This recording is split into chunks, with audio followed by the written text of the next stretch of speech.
My cousin live-streamed a family dinner where my mom called me a desperate failure, even though I'd been paying her med bills for 5 years. She laughed while describing how pathetic my life was. So I blocked her number and I couldn't believe what I was watching. My chest tightened as I stared at my phone screen where my mother sat at our family dining table, wine glass in hand, completely unaware she was being broadcast to the internet. Sinead? Oh, please, my mom scoffed, rolling her eyes dramatically. My daughter thinks selling houses makes her successful. She couldn't hack it in nursing school, and now she's just wandering through life like a desperate failure. My cousin Jenna had texted me an hour ago. You need to see this, I'm so sorry. She'd attached a link to her latest live stream, part of her ongoing attempt to become a social media influencer.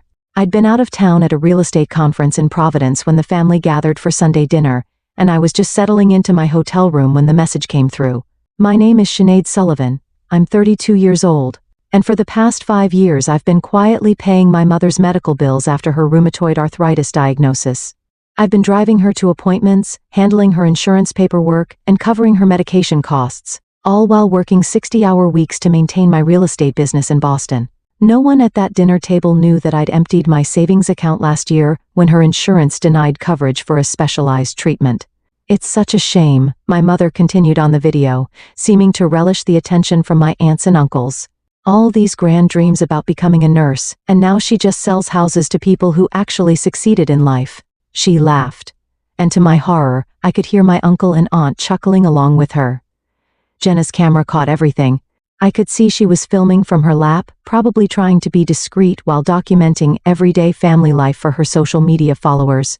My mother had no idea she was being recorded, which made her words all the more devastating. Remember when she dropped out of nursing school? My mother turned to my aunt. She came home crying about how hard the exams were. Pathetic. And now she acts like selling a house every few months makes her successful. The truth was that I'd put my nursing education on hold specifically to help her when she got sick. I was making decent money in real estate, but every extra penny went to her medical care instead of back to school.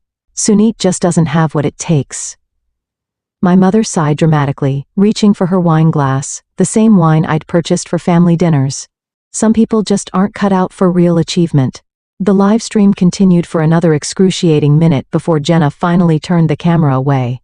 I sat frozen in my hotel room, tears streaming down my face as the bitter reality sank in.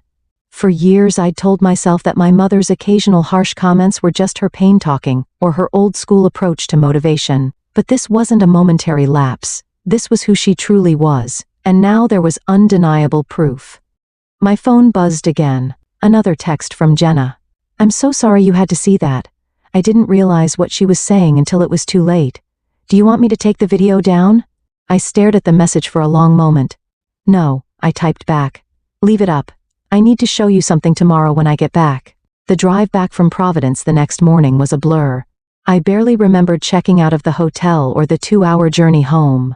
My mind kept replaying my mother's words, her laughter as she mocked the career I'd built to support her. 5 years ago, my life had been on a completely different path. I was 27, halfway through nursing school and thriving. I'd always wanted to be a nurse, to help people, to make a difference.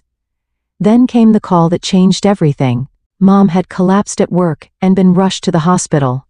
The diagnosis? Aggressive rheumatoid arthritis that would require ongoing treatment and care. It's not fair, she'd cried from her hospital bed. How am I supposed to afford all this? The insurance barely covers anything. I'd held her hand and promised I'd help. We'll figure it out together, Mom. My father had passed away when I was in high school, leaving Mom and me to rely on each other. Despite her criticisms and occasional harsh words, I believed we had a bond that mattered. She'd sacrificed for me growing up, working extra shifts, making sure I had opportunities, and now it was my turn to step up. Within months, I made the difficult decision to pause my nursing education. Real estate had flexible hours and the potential for good money. I could drive Mom to appointments, handle her care, and still earn enough to cover our growing expenses. It was supposed to be temporary, just until she stabilized, just until I could save enough to return to school. But temporary turned into years. Mom's condition had improved with the treatments. But she still needed expensive medications, regular specialist visits, and physical therapy. I'd become the sole manager of her healthcare, spending hours arguing with insurance companies and researching treatment options. "You've become so responsible," she would occasionally say in rare moments of appreciation. Those words had sustained me through countless sleepless nights and stressful work weeks. I pulled into my driveway and sat in silence. I hadn't told Mom I was coming back today. She thought I was still in Providence, networking with other realtors at the conference. An opportunity I'd cut short after seeing the video. My phone buzzed. A text from Jenna. "I'm at the coffee shop on Maple. Can meet whenever you're ready." I took a deep breath and tried to organize my thoughts. Opening my laptop bag, I pulled out a folder labeled Mom Medical. Inside was a meticulously documented record of every payment I'd made over the last 5 years. Every insurance premium, every medication copay, every specialist visit, all cataloged with receipts and bank statements. I'd been keeping these records for tax purposes, never imagining they would serve as evidence of betrayal. I gathered the folder, took one more steadying breath and texted Jenna back, "Be there in 15 minutes. The coffee shop was busy, but I spotted Jenna immediately. At 16, she stood out with her vibrant blue hair and oversized headphones. When she saw me, her face crumpled with guilt. "I'm so sorry, Sinead," she blurted as I sat down. I didn't know she would say those things. I was just doing my usual livestream thing, and then Aunt Patricia started talking about you. "And it got so mean, and it's not your fault," I said, cutting off her rambling. "Actually, I need to thank you." Jenna looked confused. "Thank me? For what?" I placed the medical folder on the table and opened it, revealing 5 years of payment records, appointment schedules, and insurance correspondence. "For showing me the truth," I said quietly. "I've been paying for everything. Her medications, treatments, insurance premiums, everything." Jenna's eyes widened as she flipped through the documents. "This is thousands of dollars, over 100,000 actually," I confirmed. "I put my entire life on hold for her, my nursing degree, my savings, even relationships. Everything went on the back burner because I thought she needed me." Jenna looked up from the paperwork, her expression shifting from shock to anger. "And she calls you a failure? That's so messed up." I nodded, feeling a strange calm settling over me. I always thought her criticism was her way of motivating me, that underneath it all, she appreciated what I was doing. I laughed bitterly. Guess I was wrong. "So what are you going to do?" Jenna asked. I took the folder back, my decision crystallizing as I spoke. "I'm done. I've already got the paperwork ready to remove myself from her accounts." "You're not going to confront her?" I shook my head. What would be the point? She'd just deny it or tell me I'm being too sensitive. I pulled out my phone and brought up my banking app. I've been putting aside a little money each month, hoping to eventually return to nursing school. Now I'm going to use it for exactly that. As I spoke, I transferred the money, funds I'd earmarked for my mother's next round of treatments, into my personal savings account. The action was small, but it felt monumental.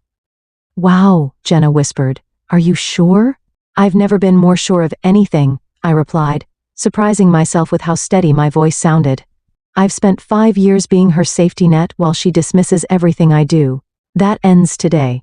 I showed Jenna the acceptance letter I'd received months ago from the nursing program, the one I'd nearly deferred again because of Mom's planned treatments. "I start in the fall," I told her, "and I'm not deferring again." Jenna reached across the table and squeezed my hand. "I'll send you the full video just in case you need it." As we parted ways, I felt the weight of years of obligation lifting. For the first time in so long, I was choosing myself. The guilt I'd expected to feel was nowhere to be found, replaced instead by a sense of clarity and purpose that had been missing for far too long. The insurance company representative sounded confused when I called. "You want to remove yourself as the guarantor on Patricia Sullivan's accounts? May I ask why?" "Personal reasons," I replied, my voice remarkably steady. "I'll no longer be responsible for any payments after this month." It was day 3 of my new resolve.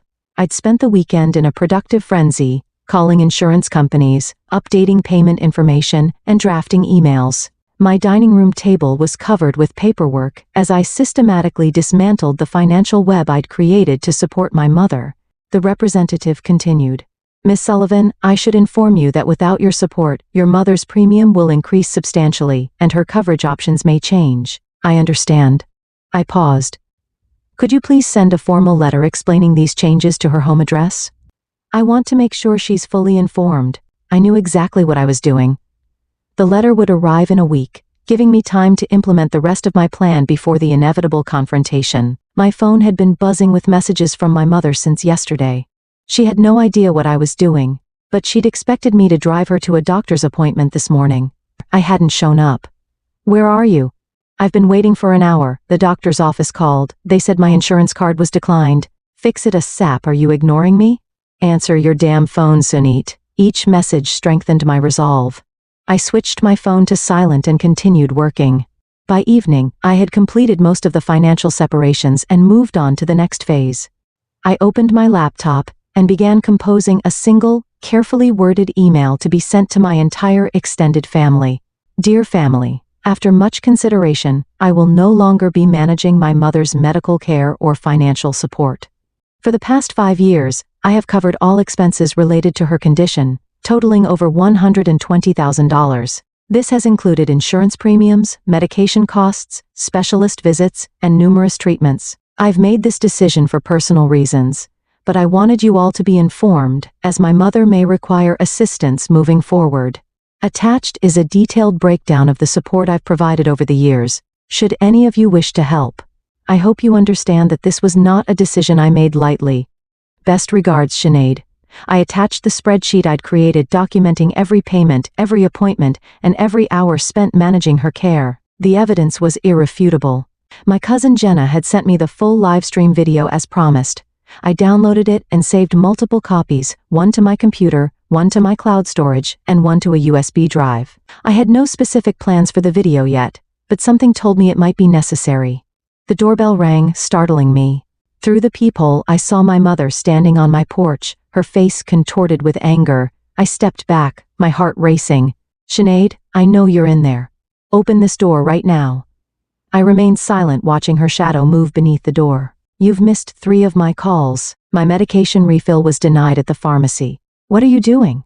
I took a deep breath and spoke clearly through the door. "I'm not doing this anymore, Mom. You'll be receiving information from the insurance company soon. I suggest you read it carefully." "What are you talking about? Open this door." "No." The single word felt powerful on my lips. "I've heard what you really think of me. I think it's time we both moved on with our lives." There was a moment of confused silence before she exploded. "Is this about money, after everything I've done for you?" I almost laughed at the irony. "Goodbye, Mom. Please don't come back." As her protest grew louder, I walked away from the door, returning to my laptop to finish what I'd started. With each step, I felt lighter, as if I was finally shedding a burden I'd carried for far too long. The fallout came swiftly. Within hours of sending my email, my phone exploded with notifications. Aunt Maureen was shocked and appalled by my abandonment. Uncle James thought I was being selfish and cruel. My cousin Thomas suggested I sort out whatever petty disagreement I was having with Mom. Only Jenna, and surprisingly, my elderly Aunt Bridget seemed to understand. Bridget's message was simple. "It takes courage to stand up for yourself, dear. Call me if you need anything." I blocked my mother's number first, then one by one, I muted the relatives who couldn't bother to ask for my side of the story. The silence that followed was strangely peaceful. 3 days later, I sat in the admissions office at Boston City Nursing School, finalizing my re-enrollment for the fall semester. "You've been away from the program for quite some time, Miss Sullivan," the advisor said, reviewing my file. "But your previous academic record is strong. You'll need to take a placement exam to determine if any refresher courses are necessary." "I understand," I replied, feeling a surge of excitement. "I've already started reviewing my old textbooks." As I walked across campus afterward, I felt a sense of belonging that had been missing for years. This was where I was meant to be, pursuing my own dreams instead of living in service to someone else's needs. My real estate business would need adjusting to accommodate my class schedule, but I had already started planning. I'd focus on fewer clients, concentrate on higher value properties, and hire a part-time assistant for administrative tasks. The income would be reduced, but without my mother's expenses, I could manage. When I returned home, a formal-looking envelope awaited me in the mail. Inside was a letter from the insurance company addressed to my mother, mistakenly sent to my address. It detailed the changes to her coverage, and the significant increase in premiums now that I was no longer the guarantor. I should have felt guilty. Instead, I felt vindicated. My phone rang. "Jenna, have you seen what's happening in the family group chat?" she asked without preamble. "I left all those chats," I admitted. "What's going on?" Your mom is telling everyone you've had some kind of mental breakdown. She's saying you've been under stress from your failing business, and that's why you're acting out. I could hear the air quotes in Jenna's voice. She's completely twisting everything around. I sighed, unsurprised. Classic deflection. That's not all, Jenna continued. She didn't realize I was still in the chat, and she's convinced Aunt Maureen to let her move in temporarily until she sorts out her medical situation. Of course, she has, I said, shaking my head. Mom's always been good at finding someone to rescue her. After hanging up, I opened my laptop and found myself staring at the video file Jenna had sent, the live stream that had changed everything. I hadn't watched it since that first devastating viewing in my hotel room. My finger hovered over the play button. There was power in this recording. Power to show everyone exactly who my mother was behind closed doors, to vindicate myself in the face of her lies. But did I need that vindication? The family members willing to believe her narrative without even asking me for my side of the story, were they really worth convincing? I closed the laptop without playing the video. I had the evidence if I needed it, but right now, I had more important things to focus on. My nursing application was complete. I'd scheduled my placement exam, and for the first time in years, I was planning for my future, not managing someone else's crisis. The insurance letter sat on my counter, a reminder of the changes I'd set in motion. After a moment's consideration, I addressed a new envelope to my mother's actual residence, placed the letter inside, and added a short note. This was sent to my address by mistake. I suggest you read it carefully. No signature, no emotion, just facts. As I slipped the envelope into the mailbox, I felt another piece of my burden lift away. The consequences of her actions were now hers to bear, not mine. 2 weeks passed in relative calm. I threw myself into preparations for nursing school, studying during every spare moment between real estate showings and client meetings. The placement exam was scheduled for Friday, and I felt a growing confidence with each practice test. Then came the ambush. I was just finishing a showing of a 3-bedroom colonial in Brookline when I spotted them in my rearview mirror. My mother and Aunt Maureen, waiting beside my mother's car in the parking lot. My first instinct was to drive away, but they had clearly seen me. Running would only postpone the inevitable. I took a deep breath and stepped out of my car, my mother said, her voice sickly sweet. We need to talk. Up close, I could see the strain on her face. Her hair was unstyled, and she leaned heavily on her cane, a prop she typically only used when she wanted to emphasize her condition. I have nothing to say, I replied. Keys clutched tightly in my hand. Aunt Maureen stepped forward. Your mother is struggling, Sinead. Her medication costs have tripled, and she can't get appointments with her specialists anymore. Is that what you wanted? What I wanted, I said carefully, was to be treated with basic respect and appreciation. What I wanted was recognition for 5 years of sacrifice. What I wanted was a mother who didn't call me a desperate failure behind my back. My mother's face paled. What are you talking about? I saw the video, Mom. Jenna's live stream from the family dinner. I met her gaze steadily. I heard everything you said about me. A flash of recognition crossed her face, quickly replaced by defensive anger. You're twisting things out of context. I was just venting a little frustration. Everyone does that. Aunt Maureen looked confused. What video? Patricia, what is she talking about? I almost laughed at the irony. My mother hadn't even told her closest allies about the live stream, probably hoping I would never discover it. Show her the video if you want, I said to my mother, or don't. It doesn't change anything. I've made my decision. My mother switched tactics, her voice breaking. I'm your mother, Sinead. After everything I've done for you, how can you abandon me when I need you most? Something snapped inside me. 5 years of suppressed resentment boiled to the surface. Everything you've done for me? I echoed incredulously. Let me tell you what I've done for you. I put my entire life on hold. I spent over $100,000 on your care. I drove you to every appointment, managed every prescription, fought with insurance companies on your behalf. And in return, you called me pathetic. You mocked my career, the career I built specifically to support you. My hands were shaking, but my voice remained steady. I sent proof to everyone in the family, every payment, every appointment, every sacrifice. So don't stand there and act like I'm the villain in this story. Aunt Maureen was looking at my mother differently now, doubt creeping into her expression. Patricia, she said slowly, what exactly was in this video? My mother ignored her, focusing her desperation on me. I'm sorry if I hurt your feelings, but this is an extreme overreaction. I'm facing serious health complications. I'm aware, I replied calmly. And I've provided you with 5 years of continuous support. Now it's someone else's turn. I turned to Aunt Maureen. She's living with you now, right? Has she asked you for money yet?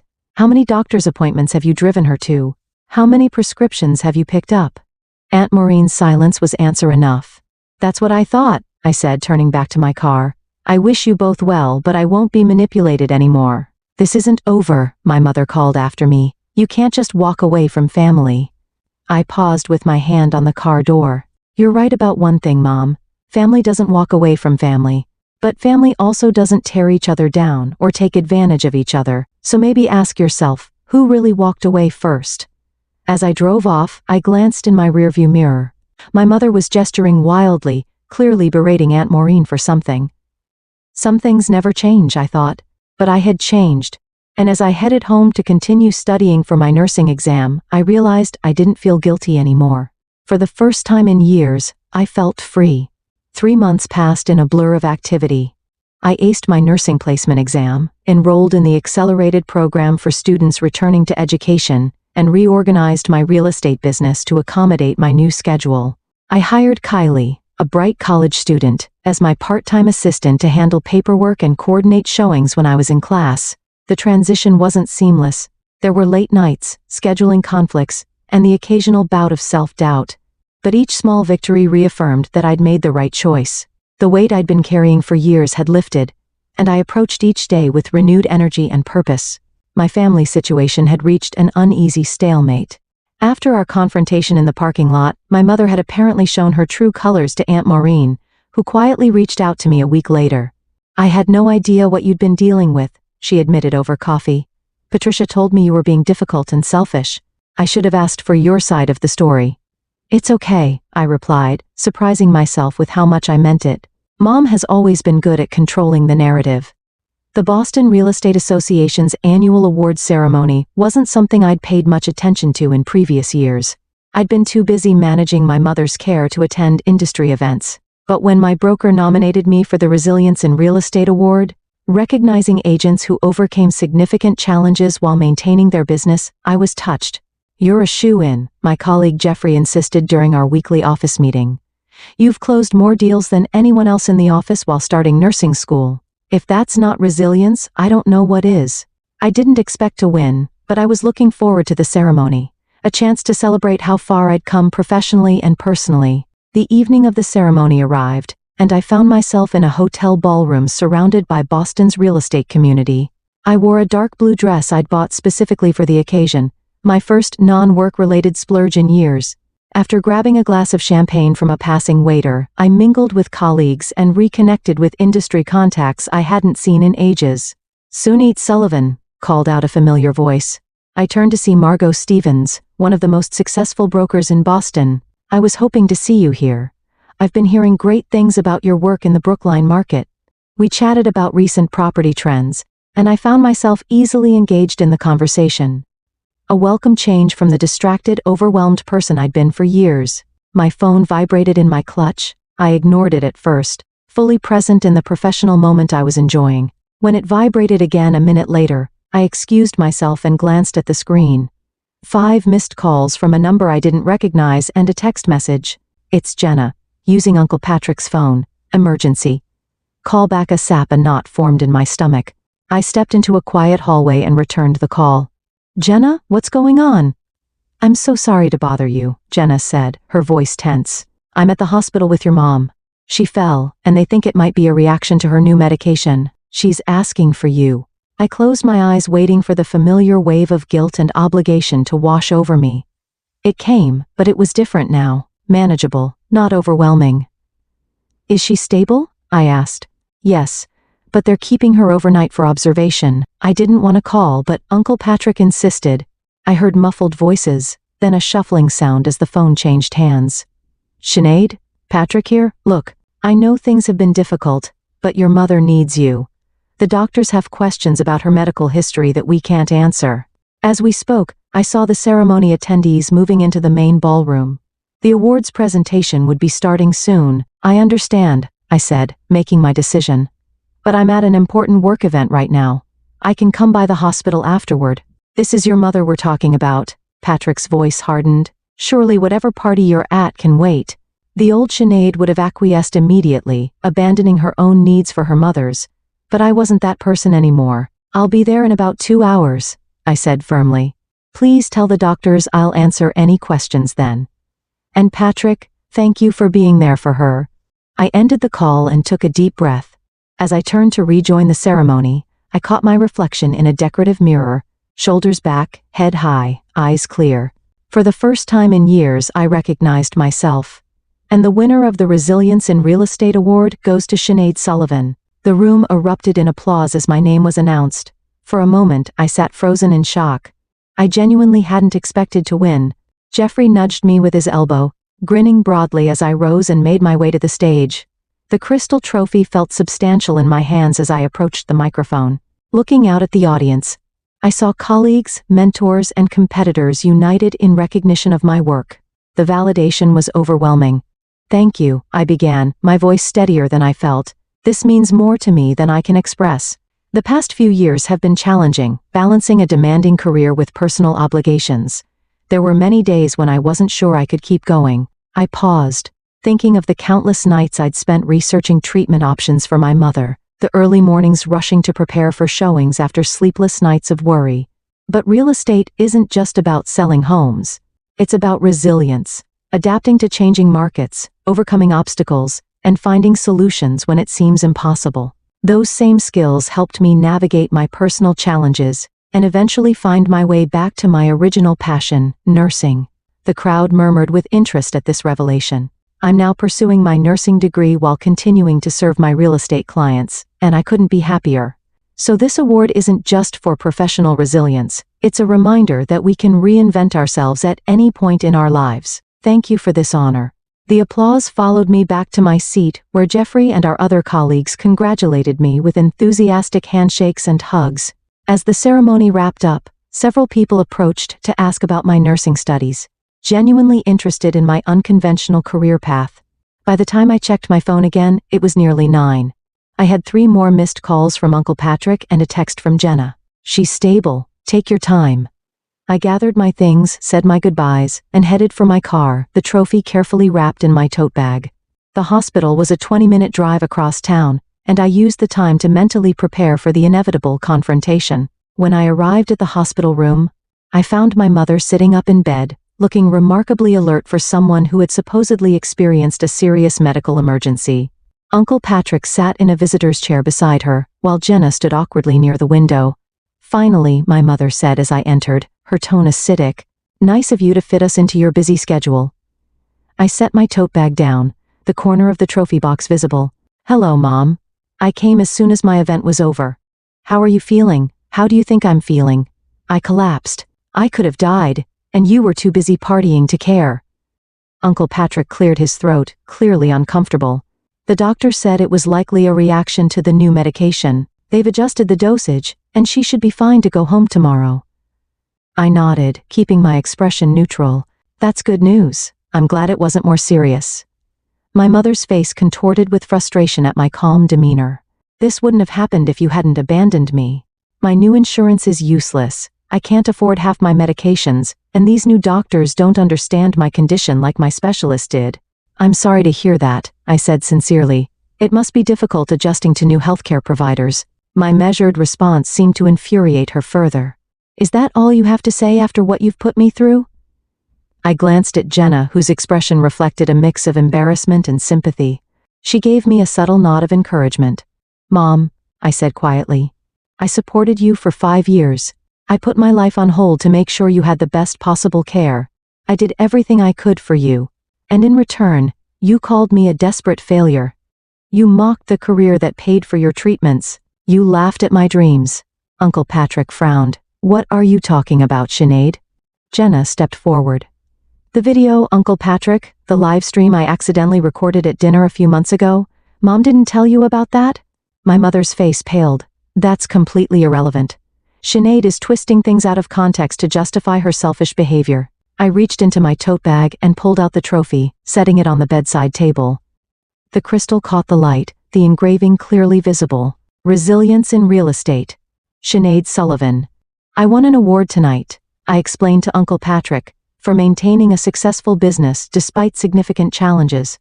Those challenges included supporting Mom financially and medically for 5 years, while she belittled my achievements behind my back. Understanding dawned on Uncle Patrick's face, as he looked from the trophy to my mother's defensive expression.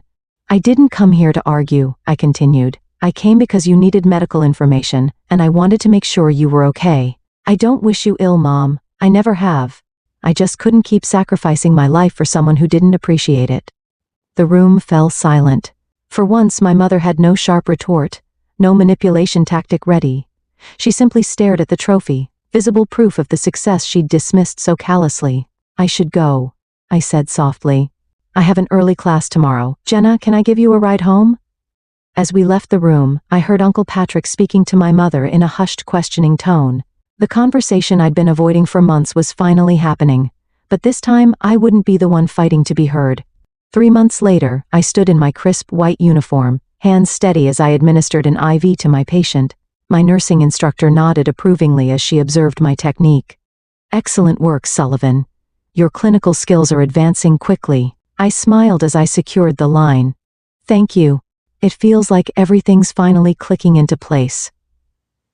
After completing my shift at the teaching hospital, I headed to my car, pausing to check my phone. A text from Jenna lit up my screen. Professor interview going viral, 20K views already. I laughed, shaking my head in amazement. Last week, I'd been interviewed by the Boston Medical Journal about career changers entering nursing later in life. The interviewer had been particularly interested in how my real estate experience had prepared me for healthcare. Both fields require attention to detail, strong communication skills, and the ability to help people through major life transitions, I'd explained. And both taught me the importance of boundaries, something every healthcare professional needs. As I drove home, my phone rang through the car's Bluetooth, an unknown number. Hello, Sinead? It's Patrick. My uncle's voice sounded hesitant. Do you have a minute? I tensed slightly. Is everything okay? Yes, everything's fine. He paused. I saw your interview. It was quite inspiring. Thank you, I replied, surprised by the compliment. Your mother saw it too, he added quietly. I waited, bracing myself for news of her latest criticism or complaint. She didn't say much, Patrick continued. But I think seeing you in that nursing uniform, it finally made things real for her. You really are doing it, becoming a nurse, just like you always wanted. I pulled into my driveway, letting the car idle as I processed his words. I'm proud of you, Sinead, he said, filling the silence. And I'm sorry I didn't see what was happening sooner. The simple acknowledgement brought unexpected tears to my eyes. Thank you, Patrick. That means a lot. After we hung up, I sat for a moment, reflecting on how much had changed in less than a year. The trophy from the Real Estate Award sat on my mantle now, next to my nursing textbooks, physical reminders of my past achievements and future goals. My mother and I still weren't speaking, but that was okay. I had stopped expecting validation from someone incapable of giving it. Instead, I found it in my own accomplishments, in the patients who thanked me for my care, in the professional recognition that validated my choices. As I entered my home, my sanctuary, I smiled at the stack of nursing journals on my coffee table. Tonight, I would study for next week's exam, perhaps call Jenna later to catch up. Tomorrow, I had 2 property showings scheduled between classes. My life was full, purposeful, and entirely my own. The phone call from Patrick was an unexpected grace note, not necessary for my happiness, but welcome nonetheless. Whether my mother ever came to terms with my decision didn't define me anymore. I had reclaimed my path, my future, and most importantly, my sense of self-worth. And that, I realized as I settled in to study, was the greatest victory of all.